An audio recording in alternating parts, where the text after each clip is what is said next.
नमस्कार शेतकरी बंधूंनो, पावसाळ्याला आता सुरुवात झालेली आहे। बऱ्याच भागात पाऊस नव्हता, परंतु आता तिथेसुद्धा ती सुरुवात झालेली आहे। आपण शेतीच्या कामात व्यस्त आहात, पेरणीच्या कामात आहात आणि काही ठिकाणी पेरण्या झाल्या आणि आता परत तुम्ही परेशान आहात।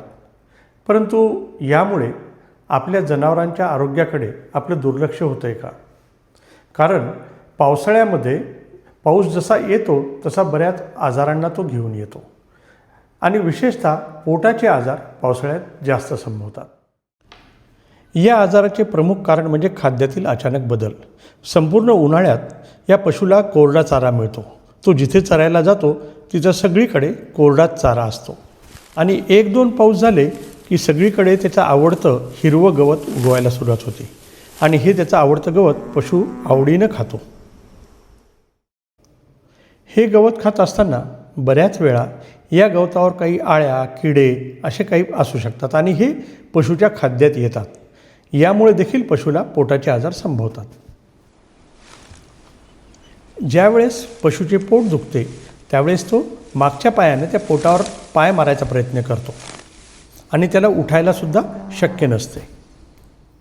या आजारामध्ये सर्वात आधी जे लक्षण दिसते ते म्हणजे पशु काहीच खात नाही, त्याचे पोटही गच्च होते।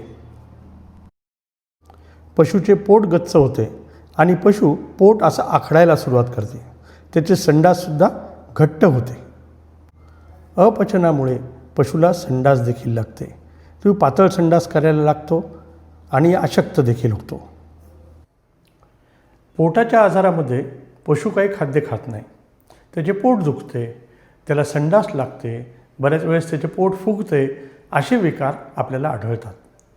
या आजाराकडे सुरुवातीला थोडं दुर्लक्ष झालं किंवा त्याच्यावर योग्य वेळी उपचार नाही झाले तर हे जास्त त्रासदायक ठरू शकतात। आधी नमूद केलेल्या पोटाच्या सर्व समस्यांवर LR डायजेलार हाच सर्वोत्तम उपाय आहे। हे गर्भावस्थेतही सुरक्षित आहे आणि याचे कोणतेही दुष्परिणाम नाहीत। आजचा व्हिडिओ नक्कीच तुम्हाला फायद्याचा वाटला असेल, तुमच्या कामाचा वाटला असेल।